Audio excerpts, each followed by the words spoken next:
నమస్తే, నీరీస్ imperial channel కి స్వాగతం. ముందుగా మనం ఏ విషయం చెప్పుకోబోతున్నామో తెలుసుకుని తర్వాత విషయాంతరంలోకి వెళ్దాం. లలితా సహస్రనామాలు మనోపరివర్తనలు అనే ఈ కార్యక్రమంలో భాగంగా ఇప్పటి వరకు 144 శ్లోకాల్లోని 749 లలితా సహస్రనామాలని చెప్పుకున్నాం. కేవలం నామాలు చదవడమే కాకుండా ఆ నామాల అర్థాలు, అంతరార్థాలు, ఒక్కొక్క నామమే మనిషిలో మానసికంగా ఎటువంటి పరిణామాలని తీసుకొస్తుంది అనేది కూడా చెప్పుకుంటున్నాం. వీటిని ఆదరిస్తున్న వారికి, ఆనందిస్తున్న వారందరికీ కూడా ధన్యవాదాలు. ఈరోజు 145వ శ్లోకము, అందులో నామాలు చెప్పుకుందాం. ముందుగా మాహేశ్వరి, మహాకాళి, మహాగ్రాస, మహాశన, అపర్ణ, చండిక, చండముండ, సురనిషూదిని, ఇది శ్లోకం. ఇందులో మాహేశ్వరి అనే నామాన్ని చూద్దాం. ఈ నామానికి అర్థం ఏంటంటే ఒక అధికారము, ఒక సామర్థ్యము, ఒక వైభవము, ఇవన్నీ లక్షణాలుగా సూచించే ఒక పదం అన్నమాట. ఎవరిలో అయితే గొప్పతనము, దాంతోపాటు మంచితనము, ఒక వైభవము జరుగుతూ ఉంటుందో వారిని మహేశ్వరి అని పిలవచ్చు. ఈశ్వరి అనే పదమే గొప్పదైతే అంతకంటే మహా గొప్ప పదం ఏదైనా ఉంది అంటే ఇది మహేశ్వరి అనేదే. ఈ నామ జపంతో మనలో ఎలాంటి మార్పులు వస్తాయంటే, ఇక్కడ జపము అంటే కేవలం స్మరించడం అని మాత్రమే కాదు, దీని గురించి ధ్యానించడము, ఆలోచించడము, ఇవన్నీ కూడా జపం కిందికే వస్తాయన్నమాట. అలా మనస్ఫూర్తిగా ధ్యానించినప్పుడే వీటిలోని ప్రభావం మన మీద సగుణాత్మకంగా ఉంటుంది. ఈ నామ ప్రభావంతో మన మీద మనకు ఒక నియంత్రణ అనేది ఏర్పడుతుంది. మనం చేసే పని కానీ, మన ఆలోచనలు కానీ తప్పుదారి పట్టించకుండా తెలియని ఒక కంట్రోల్ సిస్టమ్ మనలో ఏర్పడుతుంది. తర్వాతి నామం మహాకాళి.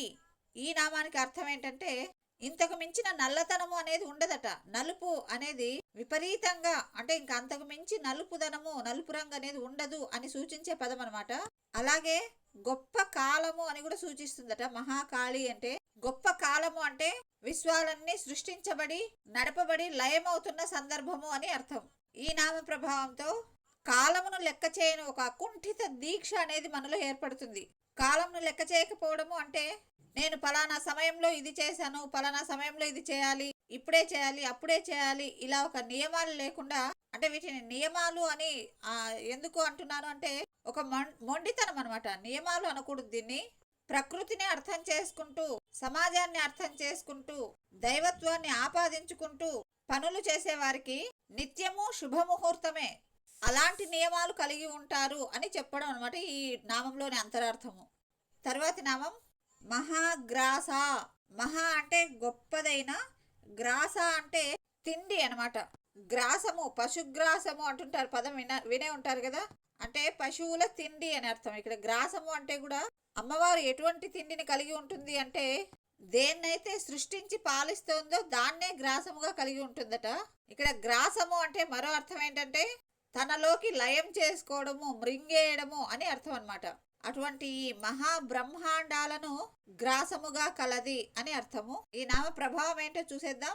మనకు ఎటువంటి దుర్భరమైన పరిస్థితులు ఎదురైనా, దురదృష్టకరమైన పరిస్థితులు ఎదురైనా ఆ సందర్భాలను జాగ్రత్తగా విశ్లేషించుకుంటూ ఉక్కిరిబిక్కిరి కాకుండా మెల్లగా జాగ్రత్తగా బయటపడే ఒక మనస్తత్వాన్ని కలిగి ఉంటాము. అంటే ఎటువంటి పరిస్థితులనైనా తట్టుకొని పరిష్కరించుకోగలుగుతాము.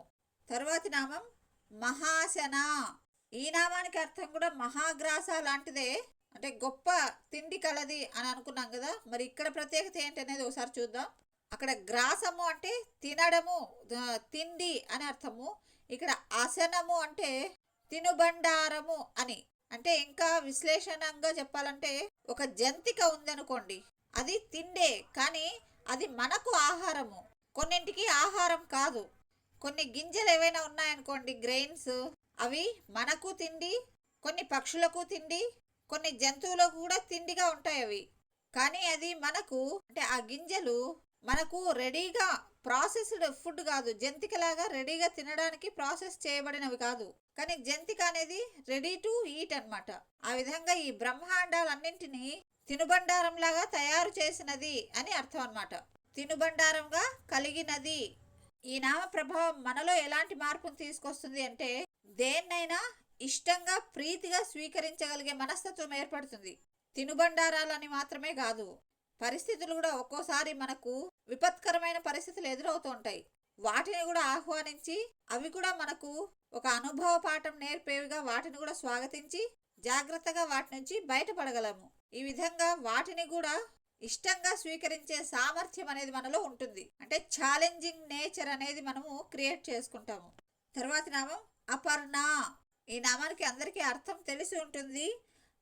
పర్ణభక్షణము కూడా లేకుండా శివుడి కోసం తపస్సు చేసినది అని. పర్ణభక్షణము అంటే కనీసం ఆకులను కూడా స్వీకరించకుండా, ఆహారంగా స్వీకరించకుండా కఠినంగా కఠోరంగా శివుడి కోసం తపస్సు చేసినది అని. ఉమా అనే నామం చెప్పుకునేటప్పుడు మనము అమ్మవారు తపస్సు చేస్తుంటే ఎవరి మాటని వినకుండా, ఎవరి మాటలను లక్ష్య పెట్టకుండా తన ప్రయత్నాన్ని కొనసాగించినది అని అర్థం వచ్చేలా ఉంది కదా. ఇక్కడ అపర్ణ అన్న కూడా అదే విధమైన అర్థాన్ని ఇస్తుంది. అంటే ఇక్కడ ఎవరి మాటని అని కాదు, ఏ ఆహారాన్ని కూడా స్వీకరించకుండా తన తపస్సును కొనసాగించినది అని అర్థాన్ని తీసుకోవాలి.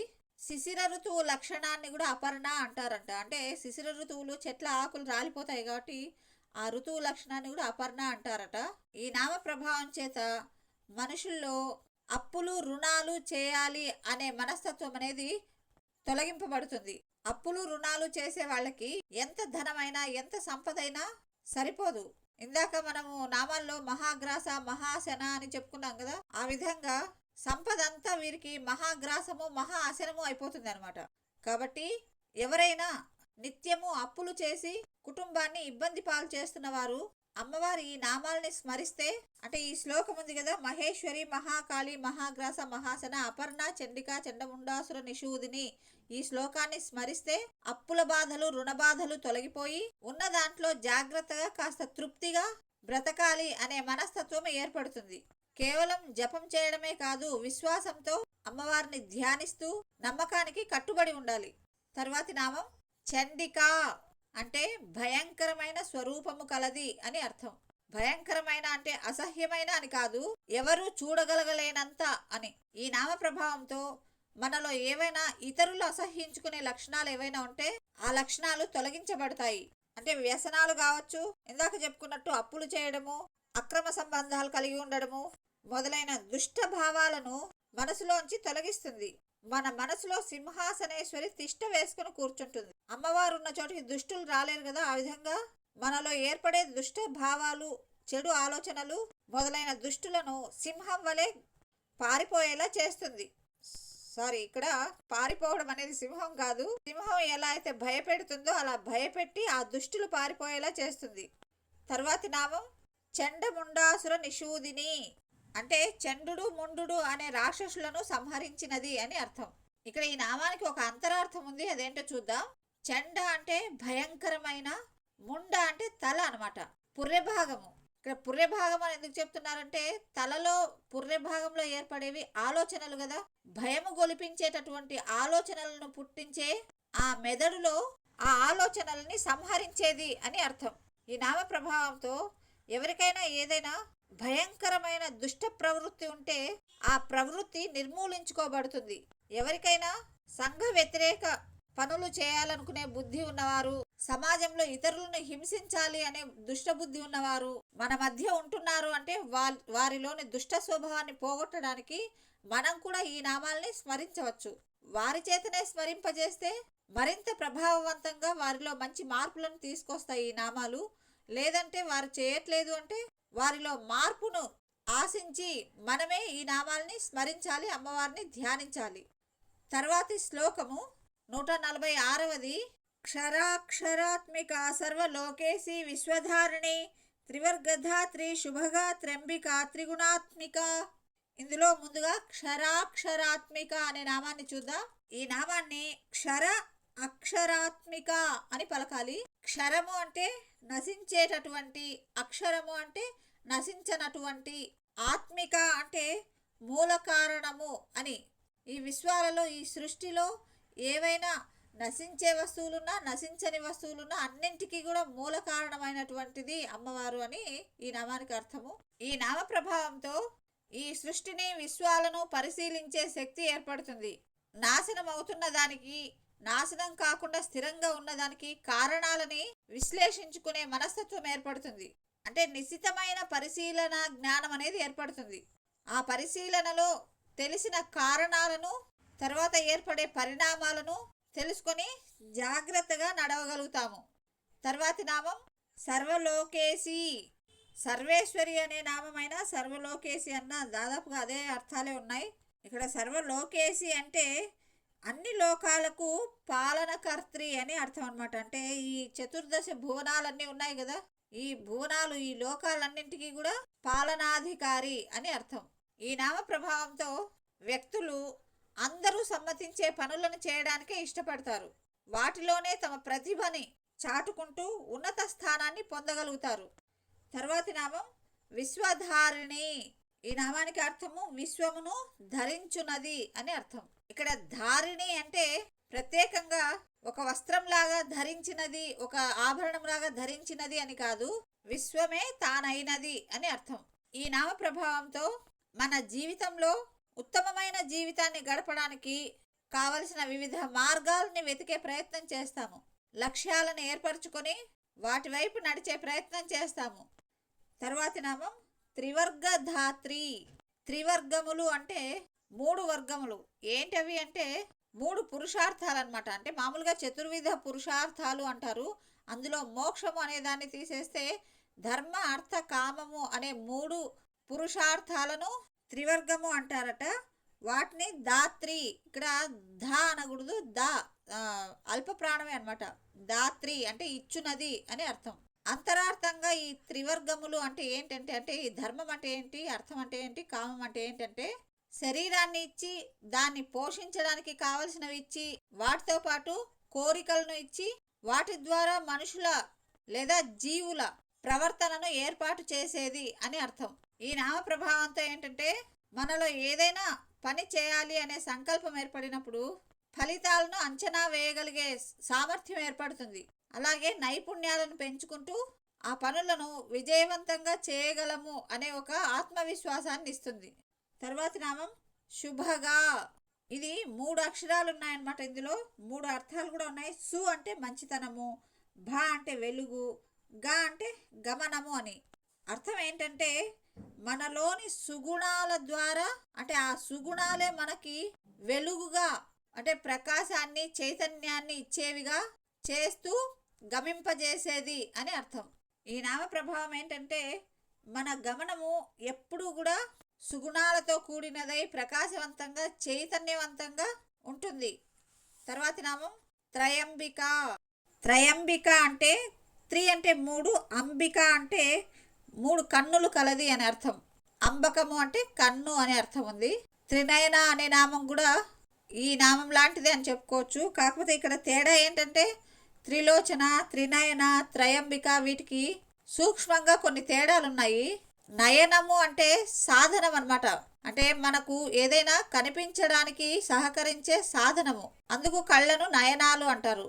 లోచనాలు అంటే పూర్తిగా తెలుసుకోవడానికి సహకరించేవి. అంటే మనము కళ్ళజోడును కూడా సులోచనాలు అంటారు కదా, అంటే స్పష్టంగా కనపడడానికి సహకరించేవి అనమాట. అందుకు ఆ విధంగా కళ్ళను లోచనాలు అంటారు. ఈ విధంగా చిన్న చిన్న అర్థాలకి తేడాలు ఉన్నాయి. మరి ఇక్కడ త్రయంబిక అంటే ఏమర్థం ఉంది అనేది చూద్దాం. 3 కన్నులు కలది అంటే ఇక్కడ కన్ను అంటే దృష్టి అని చూడాలి. అంటే భూత భవిష్యత్ వర్తమానాలను చూడగలిగేది అని అర్థం అనమాట. ఈ నామ ప్రభావంతో ఏంటంటే ఇందాక త్రిలోచన అన్నట్టు చెప్పుకున్నాం కదా, అంటే స్పష్టంగా చూసే ఒక తత్వము అని. ఆ విధంగా అంటే అంతరార్థమును గ్రహించగలిగే ఒక వివేకము, నేర్పు అనేవి కలుగుతాయి అన్నమాట. తర్వాతి నామం త్రిగుణాత్మిక. త్రిగుణాత్మిక అంటే సత్వరజస్తమో గుణముల స్వరూపము గలది అనేది మాత్రమే కాకుండా బ్రహ్మ విష్ణు మహేశ్వర స్వరూపమని, అలాగే లక్ష్మీ సరస్వతి శాకంబరీ దేవి ముగ్గురి స్వరూపము అని అర్థము. కనకధార స్తోత్రంలో చెప్తారు కదా, గీర్దేవతేతి గరుడధ్వజ సుందరీతి శాకంభరీతి శశిశేఖర వల్లభేతి సృష్టి స్థితి ప్రళయకేలుషు సంస్థితాయి నమస్త్రిభువనైక గురోస్తరుణ్ణే అని. ఆ విధంగా త్రిగుణముల త్రిమూర్తి స్వరూపురాలు అని కూడా చెప్పుకోవచ్చు. ఇంకొకటి ఏంటంటే ఒక అణువులో లేదా పరమాణువులో ఎలక్ట్రాన్లు, ప్రోటాన్లు, న్యూట్రాన్లు ఉంటాయి కదా, వాటి ద్వారా శక్తి ఏర్పడుతుంది కదా, అటువంటి మూర్తి స్వరూపురాలు అని అర్థం. శక్తి ఏర్పడడానికి కావలసిన 3 గుణాలు అని అర్థము. ఈ నామ ప్రభావం చూద్దాం. ఈ నామ ప్రభావంతో మనలో 3 గుణాలను ప్రయోజకత్వంగా మార్చుకోగలిగే సామర్థ్యం ఏర్పడుతుంది. ప్రతి మనిషిలోనూ 3 గుణాలు ఉంటాయి. సత్వగుణం ఉంటుంది, రజోగుణం ఉంటుంది, తమో గుణము ఉంటుంది. కొంతమంది పూర్తిగా సాత్వికులై ఉంటారు. వీళ్ళు రజోగుణ స్వభావాలైన ధైర్య సాహసాలని ప్రదర్శించలేరు. కానీ అమ్మవారి నామస్మరణ చేసే వాళ్లకు త్రిగుణ లక్షణాలను ఆపాదించుకొని ఎప్పుడు ఏ లక్షణాన్ని ప్రదర్శించాలో దాన్ని ప్రదర్శిస్తూ ఆ శక్తిని ఉపయోగించుకుంటూ జీవించే సామర్థ్యం ఏర్పడుతుంది. ఇవి ఈరోజు మనం చెప్పుకున్న లలితా సహస్రనామాలు మనోపరివర్తనలు. అంటే లలితా సహస్రనామాలు మానసికంగా ఎటువంటి పరివర్తనను తీసుకొస్తాయి అనేది అన్నీ విన్నందుకు ధన్యవాదములు. నచ్చి ఉంటే తప్పకుండా లైక్ చేయండి. కొత్త వారైతే మన ఛానల్ని సబ్స్క్రైబ్ చేసుకోండి. మరిన్ని వీడియోల కోసం ఎదురు చూడండి. Thank you. Have a nice day.